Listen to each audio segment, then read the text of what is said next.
V Japonsku existuje označenie pre firmy, ktoré zneužívajú svojich zamestnancov. Hovorí sa im Black Company. Pojem Black Company sa v Japonsku používa pre firmy, ktoré vytvárajú extrémne pracovné podmienky. Často zneužívajú práve mladých zamestnancov, ktorí sa ešte len snažia nakopnúť svoju kariéru. Takéto firmy môžu vyžadovať veľmi dlhé pracovné hodiny, vytvárať psychický tlak na výkon a budú očakávať oddanosť firme. Teda nie tvoja rodina, ale firma bude u teba na prvom mieste. Nadčasy sú v takomto prostredí samozrejmosťou. A hoci ich nikto priamo neprikazuje, všetci vedia, že sa očakávajú. V mnohých prípadoch sa tiež stáva, že tieto nadčasy nie sú zaplatené. Firma totiž tvrdí, že zamestnanci ostávajú dobrovoľne.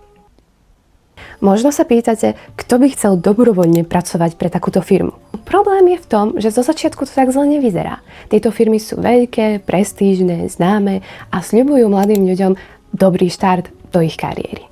Na druhej strane máme aj zamestnancov, ktorí možno vedia, že tieto firmy nie sú echt dobré, ale majú finančné problémy, dlhy, potrebujú stabilný príjem alebo sa jednoducho boja odísť. Pretože krátke pôsobenie v jednej práci sa môže veľmi negatívne odzrkadliť na vašom životopise a potom budete mať problém nájsť si niekde inde prácu. Totižto ľudia, ktorí nevedia dlhodobo pracovať na jednej pozícii, sú potom vnímaní ako nespoľahliví alebo neprispôsobiví.